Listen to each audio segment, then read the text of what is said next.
बच्चों, स्वागत है आपका to the amazing platform math with Manoj पे।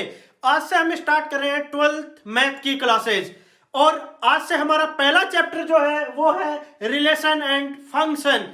तो हमें रिलेशन एंड फंक्शन के चैप्टर में पता होना चाहिए कि रिलेशन होता क्या है। तो हम स्टार्ट करेंगे व्हाट इज रिलेशन। और रिलेशन का सबसे ज्यादा यूज जो हमारे घर में ही होता है, क्योंकि आपका जो रिलेशन होता है वो हर किसी के साथ इंडिविजुअली अलग अलग होता है। वो कैसे, मैं आपको समझाने की कोशिश करता हूं।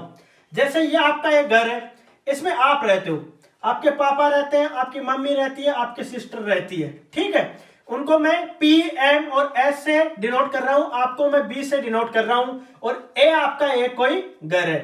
तो ये एक तरीके से एक सेट बन गया। इसमें आप इंडिविजुअली जो है वो एलिमेंट्स हैं और इनका आपस में एक रिलेशन है। जैसे अगर आपका रिलेशन, जैसे पापा के साथ आपका रिलेशन है, ठीक है, तो उसे हम रिप्रेजेंट करेंगे बी रिलेटेड टू पी, ठीक है, यानी बी का रिलेशन पी के साथ है। जैसे आपका रिलेशन मम्मी के साथ है तो बी रिलेटेड टू एम, या फिर इसे हम इस तरीके से रिप्रेजेंट करेंगे B related to P, B related to M, ठीक है। इस तरीके से हम इसे इंडिविजुअली शो करते हैं कि हम किस तरीके से रिलेशन को लिखते हैं। अब अगर अपन एक एग्जांपल लेते हैं, उसे हम समझने की कोशिश करते हैं कि रिलेशन किस किस तरीके से हम लिख सकते हैं और कैसे बनता है।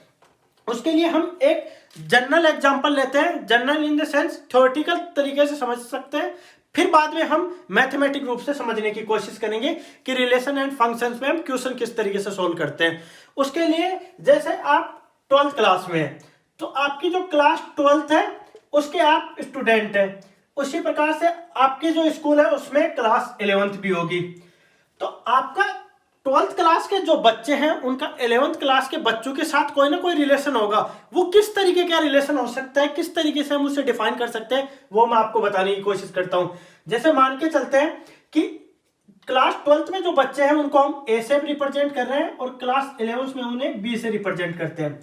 तो हम क्या करेंगे, जैसे फर्स्ट जो रिलेशन है उसे मैं लिखने की कोशिश करता हूं कि किस तरीके से लिखते हैं। इसे मैं रिप्रेजेंट कर देता हूं ए से। वो किस तरीके का रिलेशन है, ए रिलेटेड टू बी है, ठीक है, A related to B where A is the brother of B, यानी ए और बी इस तरीके का रिलेशन है, यानी कि ए ब्रदर है बी का। यानी क्लास 12th में जो बच्चा ए पढ़ रहा है, क्लास 11 के बच्चे बी के साथ वो भाई है, दोनों आपस में भाई हैं, उस टाइप का रिलेशन है। सिमिलरली अगर अपन यहां पे ब्रदर की जगह सिस्टर भी कर सकते हैं कि ए है वो बी की सिस्टर है, ठीक है, यानी 12th क्लास में जो लड़की पढ़ रही है वो 11th क्लास में जो बच्चा है उसकी बहन है। इस तरीके से समझ सकते हैं। या फिर हम एक तरीके से और समझ सकते हैं कि जैसे थर्ड वाला बनाता हूं, ये जो आपका सेकंड हो गया वो सिस्टर वाला हो गया थर्ड। ये मैं एग्जांपल आपकी ही बुक से उठा रहा हूं, ठीक है, वहीं से समझने की। हम पूरी जो 45 से 50 डेज पढ़ेंगे, हम किताब से बिल्कुल बाहर नहीं जाएंगे, उसी के अंदर से पढ़ेंगे। उसके बाद एक सिंगल वर्ड भी अपन यूज नहीं करने वाले, ना उससे बाहर जाएंगे, ठीक है, और उसी के अंदर का ही पढ़ने वाले हैं, ठीक है। ज्यादा भी नहीं पढ़ेंगे कि उसके बाहर जाके हम एक्सट्रीम लेवल तक यहाँ पे पीएचडी करने बैठ जाए, ऐसा बिल्कुल नहीं करना, क्योंकि अपने पास इतना टाइम है भी नहीं, ठीक है। तो अब थर्ड पढ़ते हैं। थर्ड वाला अगर अपन रिलेशन बनाने की कोशिश करें तो एक रिलेशन ये भी बन सकता है, क्या बनेगा कि ए रिलेटेड है बी से। वो कैसे है, इसका रिलेशन इसके साथ किस तरीके से है कि ए की एज जो है वो बी से ज्यादा है। और अगर इसे थ्योरेटिकल पार्ट में लिखने की कोशिश करें तो वो किस तरीके से लिखेंगे, age of A is greater than B. इस तरीके से हम इसे लिखने की कोशिश करेंगे, ठीक है, यानी ए की जो एज है वो बी से ज्यादा है। ये इस तरीके का एक रिलेशन बन गया। इस तरीके से अपन और रिलेशन बना सकते हैं। वो कैसे बना सकते हैं, मैं इसे मिटा के आगे बढ़ता हूं। जैसे 3 रिलेशन हमने बना दिया, एक सिस्टर का, ब्रदर का एंड एज का। एक और बना सकते हैं रिलेशन अपन। वो किस तरीके से रिलेशन बना सकते हैं, वो रिलेशन बना सकते हैं कि जो ए क्लास में जो बच्चा पढ़ रहा है और बी क्लास में जो बच्चा पढ़ रहा है, यानी 12th में जो बच्चा पढ़ रहा है और 11th में जो बच्चा पढ़ रहा है, उन बीच के अंदर अपने मार्क्स का भी एक अलग से रिलेशन बना सकते हैं। वो कैसे बना सकते हैं कि ए रिलेटेड बी से होगा अगर ए के जो नंबर हैं वो बी से ज्यादा हो। तो हम सबसे पहले स्टार्ट करते हैं कि रिलेशंस की जब अपन बात करते हैं तो वो एक सबसेट होते हैं। जैसे कि मैंने आपको पहले ही बताया कि रिलेशन एक सबसेट होता है। किसी भी सेट के जो सबसेट्स होते हैं वो सब एक रिलेशन होते हैं। अब कैसे, अपन उसके लिए एक एग्जांपल से समझने की कोशिश करते हैं। जैसे हम पहले समझते हैं कि रिलेशन होता है एक एम्प्टी रिलेशन, यानी आपका किसी के साथ कोई रिलेशन नहीं, आप किसी से इस तरीके का कोई वो रिलेशन रख ही नहीं रहे हो। एक होता है यूनिवर्सल रिलेशन, यानी हर किसी के साथ रिलेशन।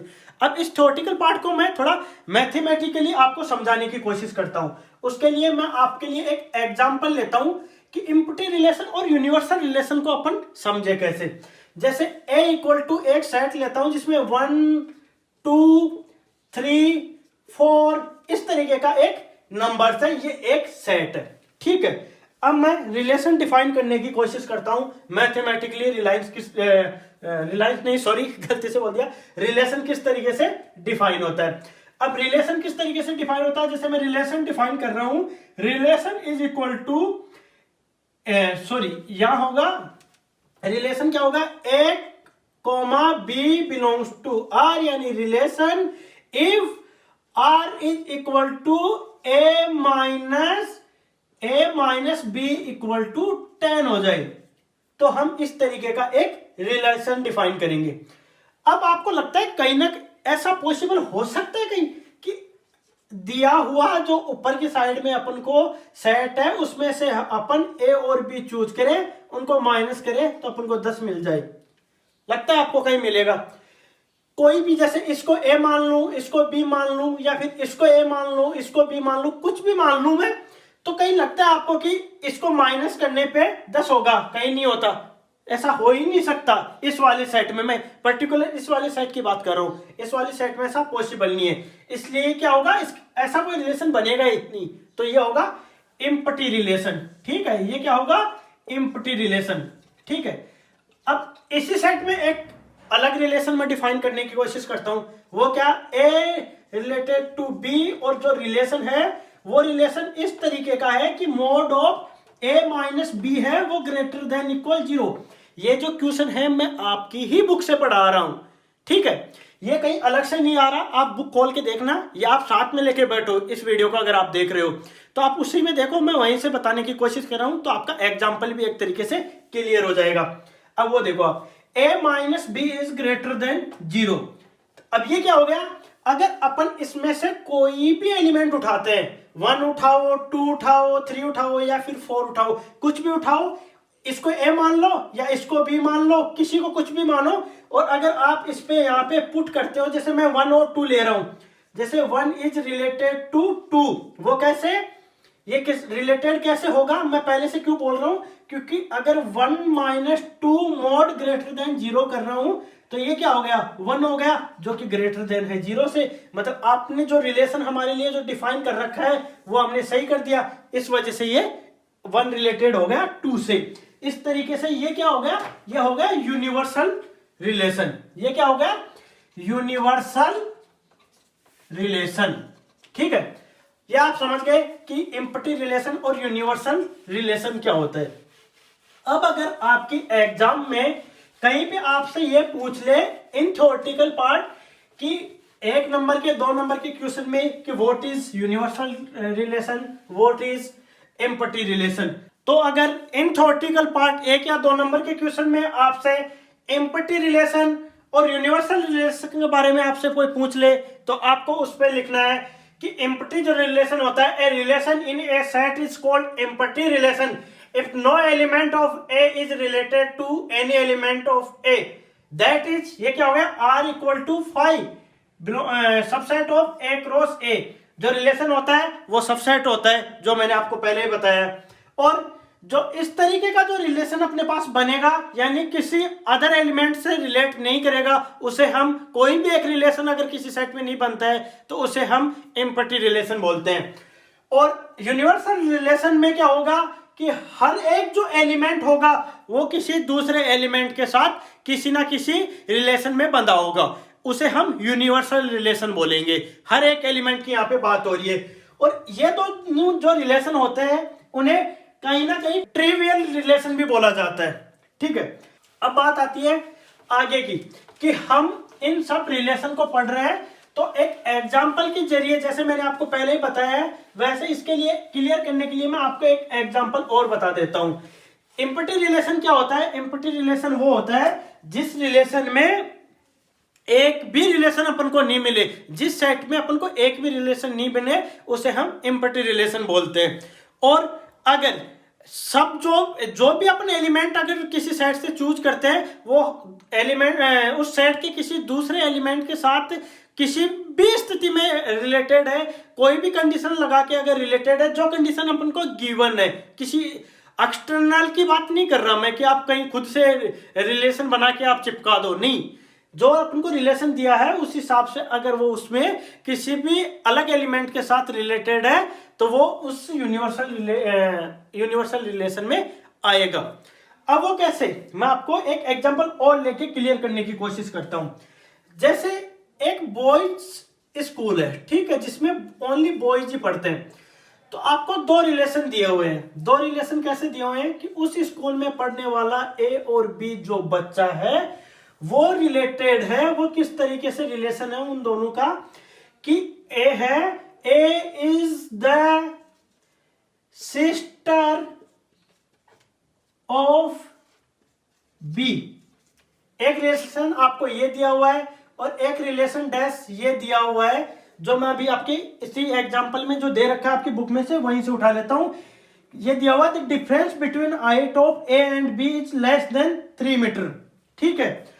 क्या बोल रहे हैं कि जो स्कूल में जो बच्चे पढ़ रहे हैं वो इस तरीके से रिलेटेड है। कैसे? ए और बी है वो इस तरीके से रिलेटेड है कि ए एंड बी है, उन दोनों के बीच में जो हाइट है उनकी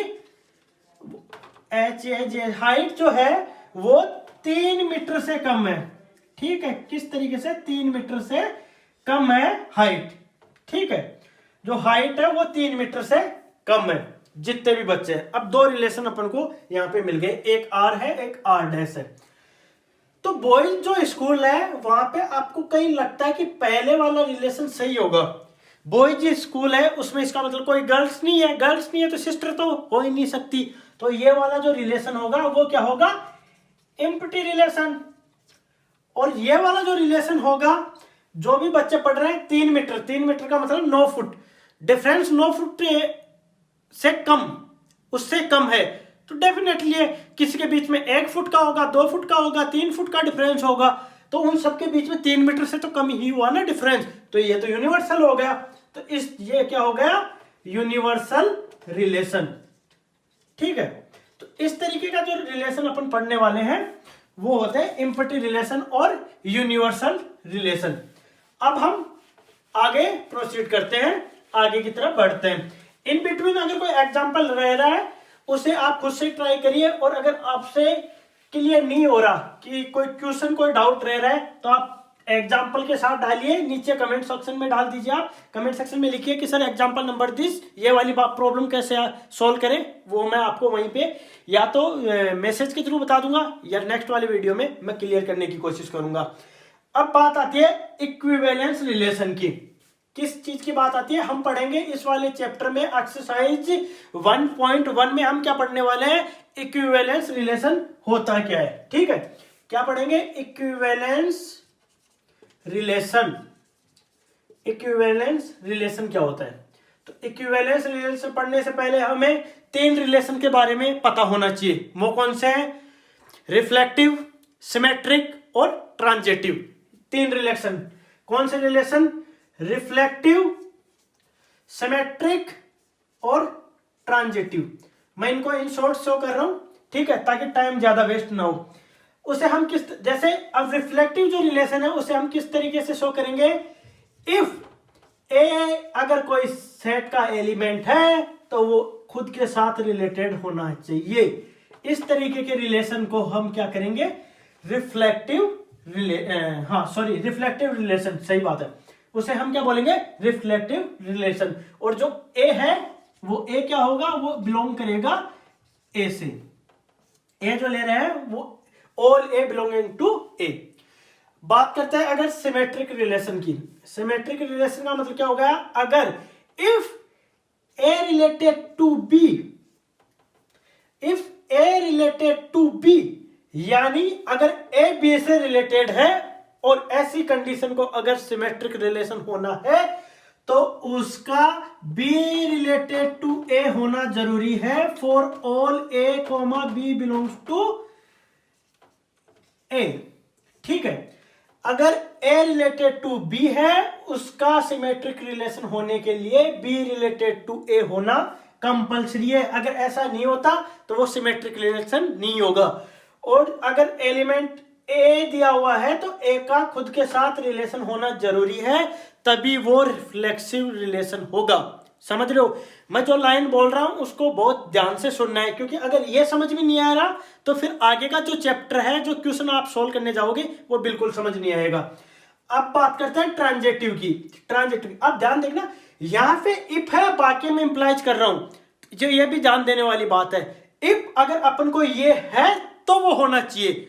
ठीक है, समझ रहे हो, इफ अगर अपने पास ये चीज है तो इसका मतलब ये होनी चाहिए, अगर ये नहीं है तो अपन इसकी बात करेंगे ही नहीं। समझ रहे हो, वो कैसे, जैसे अपने पास अगर ये नहीं है तो अपन इसकी बात करेंगे नहीं, लेकिन अगर अपने पास ऐसा रिलेशन है तो ऐसा रिलेशन उसमें होना चाहिए, तभी वो सिमेट्रिक होगा। कैसे, जैसे अगर अपन ट्रांजेक्टिव में बात करें, वो कैसे, अगर A related to B, A related to B, ठीक है, और B related to C, implies that अगर ए रिलेटेड टू बी है, बी रिलेटेड टू सी है, तो ए रिलेटेड टू सी होना जरूरी है। यानी अगर अपने पास ये दोनों चीज है तो ये होना जरूरी है, तभी ट्रांजेक्टिव होगा, तभी ट्रांजेक्टिव रिलेशन अपना एग्जिस्ट करेगा। और ए और बी और सी जो एलिमेंट है, वो जो all C, A B C D है, वो बिलोंग करेंगे ए से। ए अपना सेट है, सेट के एलिमेंट्स है। अब शायद मैं ये समझ रहा हूं कि आपको ये इतनी बात समझ में आ गई होगी, अगर नहीं आई तो मैं एक बार आपको फिर से समझा देता हूं। ये है रिफ्लेक्टिव रिलेशन, ये तीनों अगर सेटिस्फाई होंगे तभी इक्विवेलेंस रिलेशन होगा। इनमें से अगर एक भी सेटिस्फाई नहीं होगा तो वो इक्विवेलेंस रिलेशन नहीं बन पाएगा। ठीक है, रिफ्लेक्सिव रिलेशन क्या होगा, अगर अपने पास एक एलिमेंट है तो उसका एक के साथ रिलेशन होना जरूरी है। ए इज रिलेटेड टू ए तो ही हम उसे रिफ्लेक्सिव रिलेशन बोलेंगे। और अगर अपने पास ए रिलेटेड टू बी है तो अपने को उस रिलेशन में बी रिलेटेड टू होना ही कंपलसरी है, तभी वो सिमेट्रिक रिलेशन होगा। हर एक लाइन को, हर एक वर्ड को ध्यान से सुनना। अगर ट्रांजेक्टिव होना है तो उसके लिए ए रिलेटेड टू बी है और बी रिलेटेड टू सी है, तो ए रिलेटेड टू सी होना बहुत ज्यादा जरूरी है, तब ही हम बात रिफ्लेक्सिव ट्रांजेक्टिव की करेंगे। और ये तीनों अगर सेटिस्फाई होते हैं तब उस वाले रिलेशन को हम इक्विवेलेंस रिलेशन करते हैं। यानी कि वो रिलेशन जो रिफ्लेक्सिव, सिमेट्रिक और ट्रांजेक्टिव ये तीनों होल्ड करता है, वही इक्विवेलेंस रिलेशन होता है। अब ये बात आ गई आपके थ्योरेटिकल पार्ट की। अब हम आगे बढ़ते हैं और हम पढ़ते हैं कि ये इस इक्विवेलेंस रिलेशन को हम क्वेश्चन के माध्यम से कैसे समझें। ठीक है, तो उस क्वेश्चन में हम इसे कैसे अप्लाई करें, लेकिन उससे पहले आपको ये माइंड में रखना बहुत ज्यादा जरूरी है कि इक्विवेलेंस रिलेशन क्या होता है। मैं एक बार फिर से क्लियर कर देता हूं कि इक्विवेलेंस रिलेशन होता है जो रिफ्लेक्सिव हो, सिमेट्रिक हो और ट्रांजेक्टिव हो। ठीक है, तो हम लेते हैं एक एग्जांपल, वो भी मैं आपकी बुक से ही ले लेता हूं।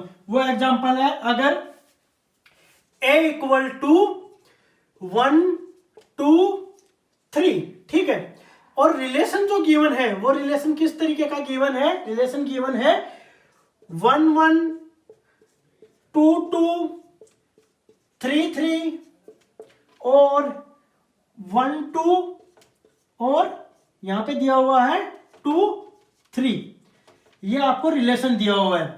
अब अपन को देखना है कि ये इक्विवेलेंस रिलेशन है या नहीं। तो उसके लिए सबसे इंपॉर्टेंट क्या हुआ, सबसे पहले आपके माइंड में आ रहा है तो कमेंट सेक्शन में लिख दो। सबसे पहले क्या होना चाहिए, रिफ्लेक्सिव रिलेशन। तो हम देखते हैं कि रिफ्लेक्सिव जो रिलेशन है वो कैसे सॉल्व होगा।